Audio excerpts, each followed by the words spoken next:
I came down to Sioux Falls and started teaching in 1995 as a substitute teacher. I long-term subbed for that year, and then my first contract was for the school year of 1996-1997. I started at the old Jane Addams, and I long-term subbed there, and it was just a small, I called it an L school, 2 hallways. It was beautiful. And then I started teaching there, and I taught there for 8 years and had 2 of my children when I was there, and then I left and taught at JFK and taught there for another 8 years. And those beginning years were so much fun as a young mom, as a young teacher, young family. I've made lifelong cherished friendships along with families and students that I continue to keep in touch with. And then I went to John Harris for 4 years, and again, the excitement and change was wonderful. And then I was fortunate enough to stay home for a year when all my children were growing and they needed to be places and nobody could drive yet. So I stayed home for a year, and then the next year I stayed home, I knew I couldn't stay home. So I did small group reading groups at Oscar Howe, and then I long-term subbed for one of my friends that's a principal in a 5th grade classroom in Hayward, and then I re-entered at Hayward there the following year, and was there almost 8 years as well, and enjoyed that. And now I'm in my last about 3 years of teaching, and I've made this beautiful change to Terry Redlin under a phenomenal leader, and it's been great. I've loved every place I've been. I loved the new challenges and what I could learn from new administrators, what I could learn from new teachers, both young and old, has been wonderful. I've always wanted to be a teacher. I remember playing school at home. I remember when we'd have indoor recess.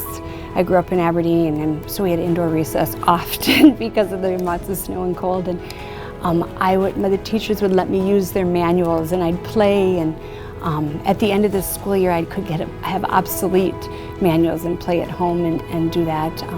My mom was a teacher, so I knew the rewards of being a teacher. And I think it's a calling. I think that the opportunity to nurture and support and make a difference in students' lives is a calling. And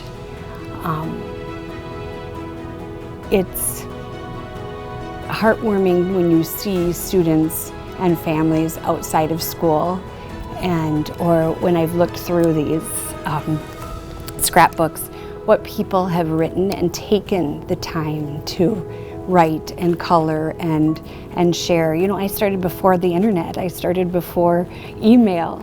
So the commitment to letting somebody know that how much comfort being in my classroom brings their child, or how much the students say, you know, Mrs. Siegel, you taught me to multiply and divide. One student said in here, and you taught me to read at a 9th grade level. Partially, you taught me. I thought, those are the things that I cherish. You can hear their voice. I look through all my composites, and everyone I remember and recognize, and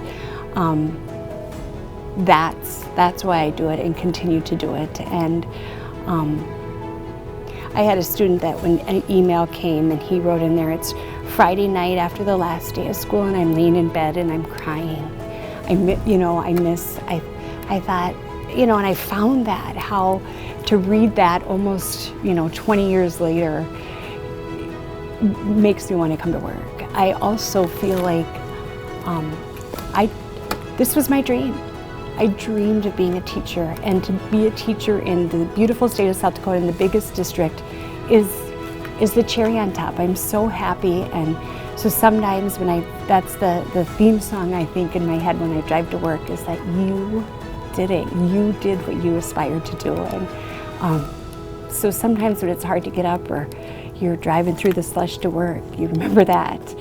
And another thing that keeps me going is I have 3 children that all have graduated from the public school system here, and I try to remember to teach like my kids are in my room. If I had my own child, what would I want their teacher to be? And I try. I want high expectations. I want them to have fun. I want them to have a sense of humor. I want kind, caring, empathy, compassion from the teacher, but also from the classmates to each other. And so I try that, and there is a common thread at all conferences with my own kids: talks too much. So I have a lot of empathy for those students that I marked that on their report card. We can turn it into definitely a positive. So, Mrs. Siegel, are you still doing cartwheels? Do you still do cartwheels? I say yes, just not as many, but I do cartwheels. I have seen students many places and parents many places, and they will say, you were my child's favorite teacher.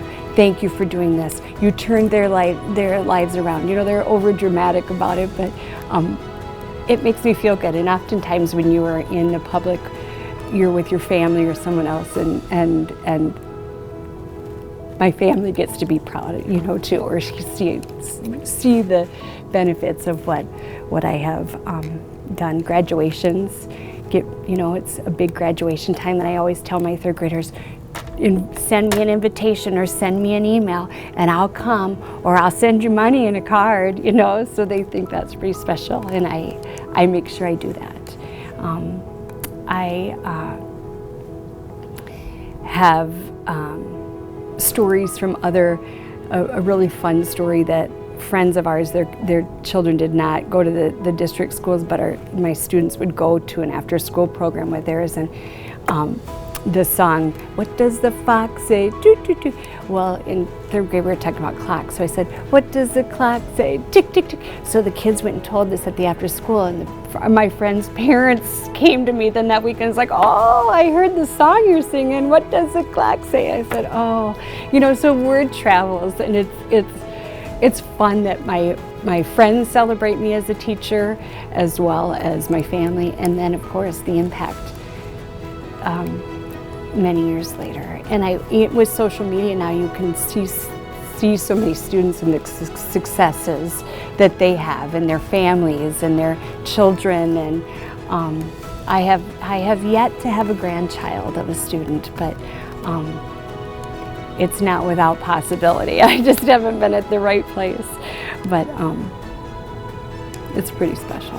I always tell my students that don't forget about school when you're at home, and they many of them think their teacher is precious, and any gifts that I've received, I want my students to know that it matters, and that what they purposely went out to find something and think about me and bring it, and that's a piece of my heart, and I love it, and you get to be up on the shrine. This is from you. You showed love and compassion, and that's a message I try to tell my students, and it was toward me, which is really sweet. So when students come in here for the first time, their eyes are big. "Mrs. Siegel, did you get all those presents from?" And over the moves, I have tried not to break any or lose any, but they're up there, and I said, yeah, it's really sweet. It's nice. So when I first started teaching, I was young, and I started, you can see the yellow pages, but I put in here, my official, where I'll be teaching, my first school picture. My husband wrote, "Dear Micah, to the best 4th grade teacher in town." So that was my first picture. I have just put in letters from parents that, have taken their time to thank me. We must have written to a senator there, and last day of school things, my first classroom, my first school before any of the changes. And then as I go through, I have my composites in here, my class a poem. This was just a darling poem that a student wrote, rhyming for Valentine's Day. And then I started, as I got a little older, I didn't get quite as organized. Oh, here's my favorites, when the parent writes a beautiful letter and then the student will write as well. So sweet. And they're, oh, I better cross that, they're just newspaper clips. When we taught it, a bunch of us taught at Jane Addams, we ate at Rosie's Cafe, which of course this is the last week I think of Rosie's. We ate there every Wednesday, and I had Rosie's granddaughter in class. Just those special things. I've heard from grandparents, a student moved and her grandma wrote me a letter on how she was doing at her new school. Some of my favorite ones too are when you leave the school, and those are hard. Students leave your school. Then I got a little, the other fun thing about teaching has been the friendships that I've developed with my coworkers and other staff from shopping. I was teased a little bit about my friend owned a boutique, and so I did a little ad. So they thought that was funny, and so they wanted to make sure that they had their own ad there as well. To build those relationships makes coming to work so wonderful as well. When I taught at John Harris, one of the teachers in 4th and 5th grade would have their students write this week to teachers that meant that were special to them. So I received several letters, and they would have them write them in cursive, and it was just beautiful. And you could tell they had to write about what they loved in 3rd grade or in their classroom, and then what they're learning now, and how much they love some of the novels we read in class, and the morning meeting and the cartwheels. And we probably can't skip over my passion for fashion, because that comes into play many times in letters or when I see kids, and their love for creating exactly what I have on, and this student wrote one of my favorite things in here. You are always nice and barely mean, and you don't yell a lot. I care about you. I think a lot about you. I miss you on the weekends.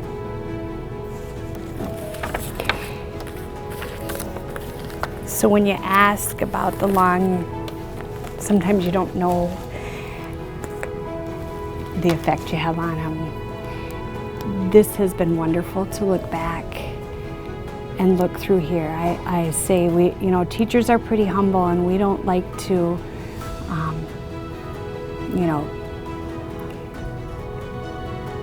think anything more than what we're doing is best for kids. But to see the care and the compassion that people have, parents have received because of the comfort they feel their children have had in my classroom is very heartwarming. And I celebrate the successes my students tell me. I didn't know how to read. I learned how to read a chapter book now, or a parent saying my son had no interest in reading. Now he read Sarah Playing Tall and came home and told me about it. That's the comfort, and that's the joy. And it's been rewarding to go back, and emotional to go back and read what people have taken the time to say, and I guess that's a blessing.